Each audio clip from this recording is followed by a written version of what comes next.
कोई 1-2 साल से तो यहाँ रहता नहीं हूँ। 40-50 साल मेरे को, अगले साल 50 साल पूरे हो जाएंगे, तो मैं 50 साल में कुछ तो मैंने कुछ किया ही होगा। तो जनता मुझे 50 साल तक अगर इस क्षेत्र में ज़िंदा रखती है तो बिना उसकी मेहरबानी तो ज़िंदा नहीं रह सकता हूँ। न तो मेरे पास कोई प्रॉपर्टी है, न कोई धन दौलत है, न कोई बड़े घर से पैदा ही हुआ हूँ। सामान्य व्यक्ति हूँ, आप सबके बीच में बड़ा हूँ। जो कुछ मेरे से बन पड़ा मैंने ईमानदारी से करने का प्रयास किया। एक मेरे में सबसे बड़ी जिसको कमी कह सकते हैं या खराबी कह सकते हैं, मुझे बुराई जो है ना वो पसंद आती नहीं है। मैं जब तक उसको नहीं समझता हूँ तब तक नहीं समझता हूँ। समझने के बाद मैं उस गलत रास्ते पर जाता ही नहीं, अपना रास्ता बदल करके नए रास्ते पर निकल जाता हूँ।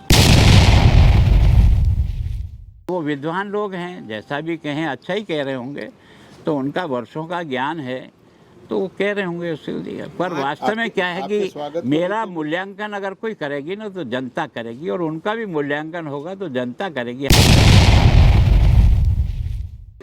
वो पूछते हैं कि आप बार बार आ जाते हो, मैं आपको डे टू डे जनवरी फरवरी मार्च 3 दिन का मैं अपना सारा कार्यक्रम लाया हूँ।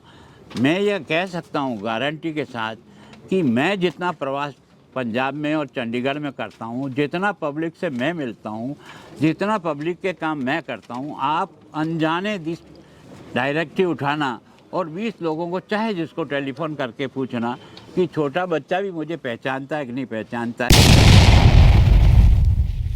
कम से कम जो विद्वान लोग हैं, उन विद्वान लोगों को जो मेरे पास भी है तो मैं आपको दे जाऊं कि आप उसको विद्वान को भी पहुंचा देना कि भाई ये है, किया है कि नहीं किया है। तो उन विद्वानों को भी समझ में आया। मैं यहाँ से 11 बार चुनाव लड़ा हूँ, पब्लिक के बीच में गया हूँ, 9 बार जीता हूँ। इसका मतलब जनता कुछ तो मुझे समझती होगी ना। अब उनके बारे में ये कहें कि एक बार चुनाव लड़ने के बाद स्वयं क्यों विधानसभा छोड़ के आ गए। टारगेट नहीं है, दर्द कहीं और है, बता कहीं और रहे। छोड़ो। उस रोग का इलाज क्या है? कोई इलाज नहीं है, समय इलाज कर देता अच्छे को मैं विरोध नहीं कहता हूँ, इसको विरोध नहीं है। उनकी कोई अच्छी बात मुझे लगेगी तो मैं उसको ठीक करूँगा, ये भी मेरा फर्ज है। तो विरोध करना कोई बुरी बात नहीं है। आज की तारीख में ये कह सकता हूँ कि जो काम मैं नहीं कर सकता वो ताराचंद जी कर रहे हैं। ये मैं नहीं कहता हूँ, यहाँ की जनता से पूछ लो। मुझे रत्ती भर पिटारी देते हो आप, कभी भी आके देखो 5 मिनट बाद प्रेम से सो जाता हूँ। मैंने जिंदगी में इतने उतार चढ़ाव देखे लेकिन मेरी नींद कभी डिस्टर्ब नहीं। आप सभी बंधुओं का बहुत स्वागत। आज हमारी यहाँ नॉर्थ जोन कल्चरल सेंटर की एक तरह से वार्षिक बैठक है। इसमें उत्तर भारत के जो राज्य हैं, लद्दाख से लेकर जम्मू कश्मीर, हिमाचल, उत्तराखंड, पंजाब, हरियाणा, चंडीगढ़ और राजस्थान, ये सारा मिलाकर के वर्ष में एक बार इस सारी टीम के साथ बैठक होती है। जो पुराने काम हैं, जो पुराना हमारा अकाउंट है, जो कुछ पैसा हमको मिला है, जो कुछ हमने अर्न किया है, उसकी ऑडिट क्या है, बाकी क्या है, हमने कौन से काम तय किए थे वो काम हो गए, कौन से ऐसे हैं जो अभी तक प्रोसेस में हैं, और इन ऑल मिला कर के उस सारे क्षेत्र के कलाकारों को कैसे हम अधिक से अधिक स्टेज उपलब्ध कराएं ताकि वहाँ की लोकल जो संस्कृति और जो कला है, वाद्य हैं, ऐसे ऐसे वाद्य हैं जिसके बारे में कोई सोच भी नहीं सकता। अब जैसे कई मटकी के ऊपर ही जिस प्रकार से धुन निकालते हैं, तो कई तरह के अलग अलग जिनको शायद देखा भी नहीं होगा, ऐसे ऐसे भी पुराने वाद्य हैं जिनको जिस कला के साथ वो बजाते हैं और गाते हैं। तो इन सब के आधार पर भारत के अतीत को भी एक ही जगह देखने को मिलता है। और हम कोशिश करते हैं कि अभी हमारी नॉर्थ जोन कल्चर को हमको 26 जनवरी का कार्यक्रम मिला था, हमने उसको अच्छी से अच्छा परफॉर्म करने का दिल्ली में कोशिश की और हमारे को अवार्ड भी मिला है। इसी तरह से हम अच्छे कलाकार जो होते हैं उनको पुरस्कार भी देते हैं। 2 पुरस्कार 5-5 लाख के देते हैं, और जो नए बच्चे जो नए जुड़ रहे हैं, इस प्रकार के यूथ हैं, उनको भी हम 1-1 लाख रुपये 2 पुरस्कार देते हैं। इस संख्या को हम और बढ़ाएंगे ताकि हमारे वहाँ के कलाकार जो है ना अच्छी तरह से तैयार हो।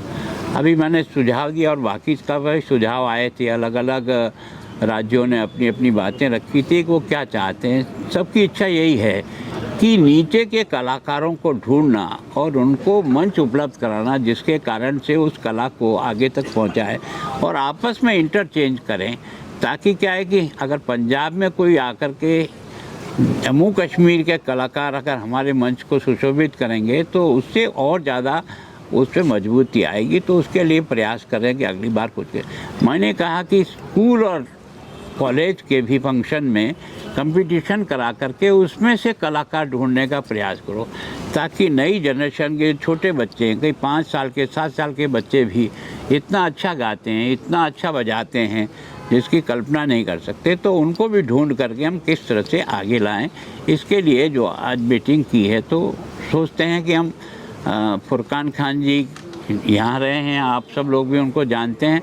वो डायनेमिक आदमी है, मतलब लगातार उसने इस तरह से उत्तर भारत में एक तरह से उसने अपनी इस सक्रियता को दिखा करके कई प्रकार के स्वयं का भी फंड रेज किया, गवर्नमेंट का भी जो फंड मिला उसको भी उपयोग किया, और हमने चंडीगढ़ से भी उनको स्पेशल जितनी भी आवश्यकता होती है उसकी हम पूर्ति करते हैं, ताकि नॉर्थ जोन कल्चर सेंटर जो है वो आज की तारीख में अच्छा से अच्छा काम कर सके। मतलब नॉर्थ जोन का सेंटर है, बैठक उदयपुर में, आपको नहीं लगता फिर कोई चिट्ठी आके नया विवाद कर देगी? नहीं, कोई विवाद नहीं करे, ये तो हमारी बाउंड्री से बाहर है। राजस्थान हमारा सेंटर है, उसमें से भी वो भी हमारे यहाँ आते हैं, हम भी उधर आते हैं, और मैं यहाँ का रहने वाला हूँ, तो इन सब लोगों को मेरा उदयपुर भी तो दिखाऊँ कि कल्चर की दृष्टि से और यहाँ की जो धरातली निर्माण है वो कैसा है, ये देख के जाएंगे तो वहाँ भी सुधार करेंगे।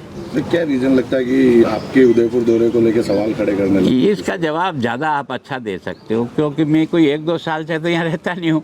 40-50 साल मेरे को अगले साल 50 साल पूरे हो जाएंगे, तो मैं 50 साल में कुछ तो मैंने कुछ किया ही होगा। तो जनता मुझे 50 साल तक अगर इस क्षेत्र में ज़िंदा रखती है तो बिना उसकी मेहरबानी तो ज़िंदा नहीं रह सकता हूँ। न तो मेरे पास कोई प्रॉपर्टी है, न कोई धन दौलत है, न कोई बड़े घर से पैदा हुआ हूँ, सामान्य व्यक्ति हूँ, आप सबके बीच में बड़ा हूँ। जो कुछ मेरे से बन पड़ा मैंने ईमानदारी से करने का प्रयास किया।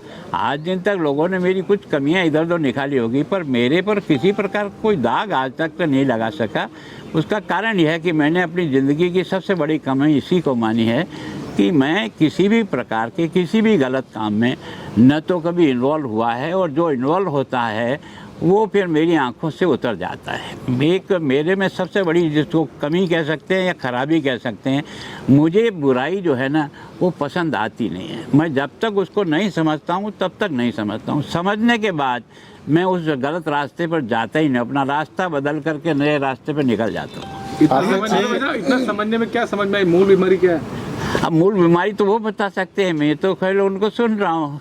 अब वो विद्वान लोग हैं, जैसा भी कहें अच्छा ही कह रहे होंगे, तो उनका वर्षों का ज्ञान है तो वो कह रहे होंगे उसके लिए। पर वास्तव में क्या है कि मेरा मूल्यांकन अगर कोई करेगी ना तो जनता करेगी, और उनका भी मूल्यांकन होगा तो जनता करेगी। हम तो बहुत अच्छे हैं, दुनिया को भी कहते हैं, लेकिन हमारा मूल्यांकन करने वाला ही कहेगा कि नहीं।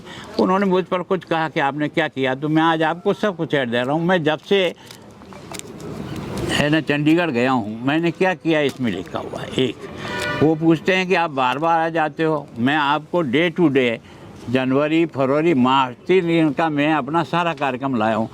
मैं यह कह सकता हूँ गारंटी के साथ कि मैं जितना प्रवास पंजाब में और चंडीगढ़ में करता हूँ, जितना पब्लिक से मैं मिलता हूँ, जितना पब्लिक के काम मैं करता हूँ, आप अनजाने डायरेक्टिव उठाना और 20 लोगों को चाहे जिसको टेलीफोन करके पूछना कि छोटा बच्चा भी मुझे पहचानता है कि नहीं पहचानता है।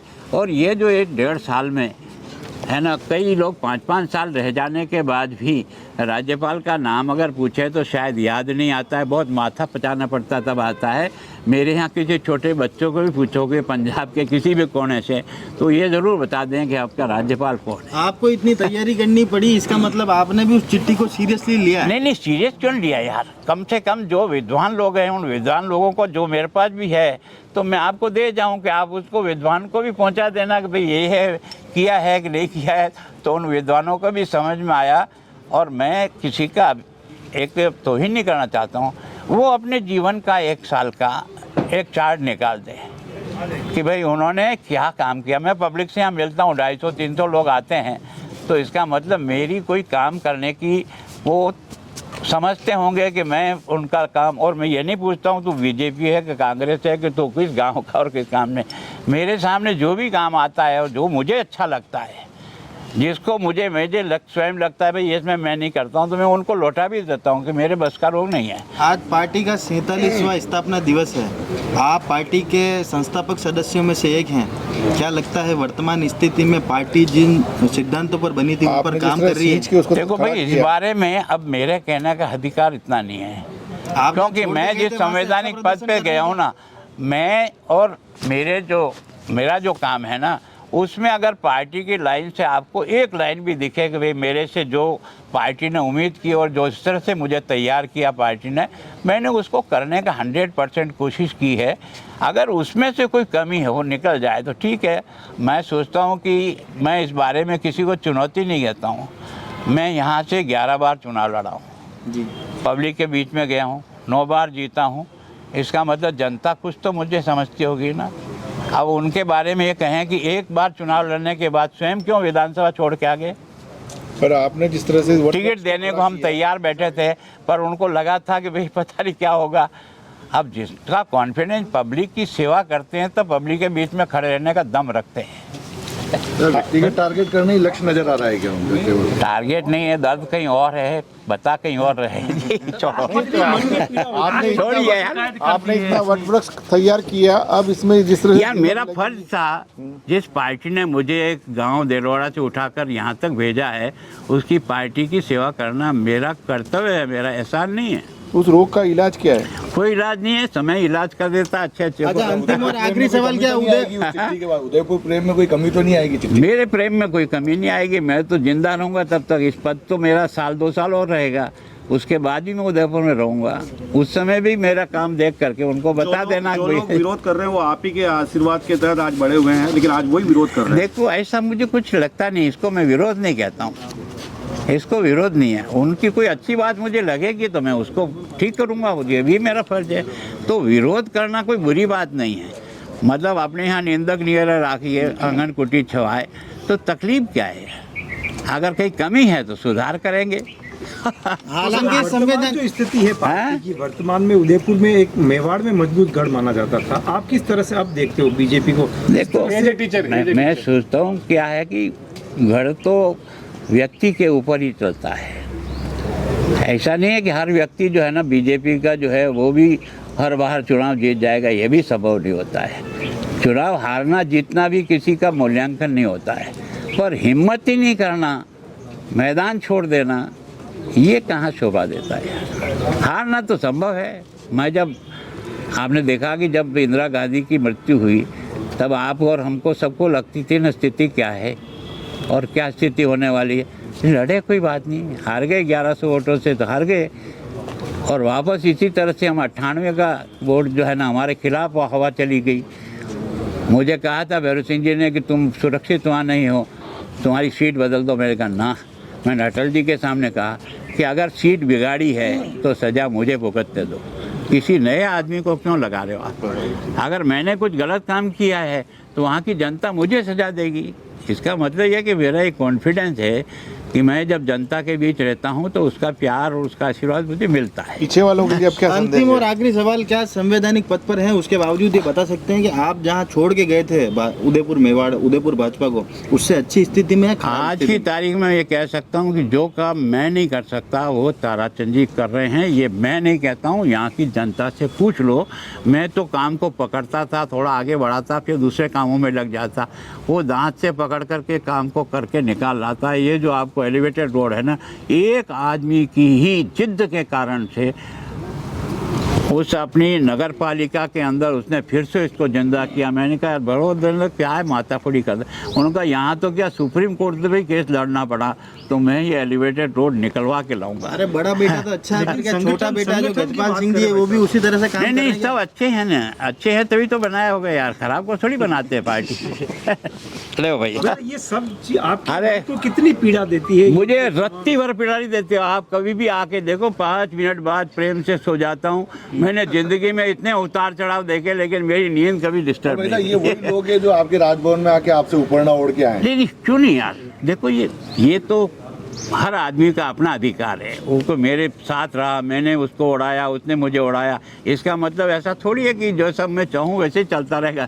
उसका चलने का भी तरीका है, वो चले आराम से, मुझे तो कोई दिक्कत नहीं। क्या संदेश देंगे इनको? नहीं संदेश नहीं, प्रेम से रहो, देश का काम करो मजबूती से। जिस संगठन ने आपको और मुझे शिक्षा दी वो अपने लिए जिंदा रहना नहीं है, दूसरों के लिए जिंदा रहना सीखो। रास्ते से गुजरते हुए अगर कहीं गर्मा गर्म ताज़ा नमकीन बनती दिख जाए तो कदम अपने आप ठहर जाते हैं। खुशबू ऐसी कि माहौल ही स्वाद से भर जाए। इसी भरोसेमंद स्वाद का नाम है पंकज नमकीन, जहां हर वक्त बनती है ताज़ा, करारी और स्वाद से भरपूर नमकीन। तीखेपन और नमकीनपन का ऐसा संतुलन जो हर किसी को पसंद आए। रोज ताज़ा तैयार होने वाली वैरायटी, साफ सफाई और गुणवत्ता का पूरा ध्यान, हर बार एक जैसा बेहतरीन स्वाद। चाय के साथ हो या घर के लिए पैकिंग, यहाँ की नमकीन हर मौके को खास बना देती है। CPS स्कूल के सामने भोपालपुरा उदयपुर। पंकज नमकीन, जहाँ खुशबू बुलाए और स्वाद बार बार याद आए।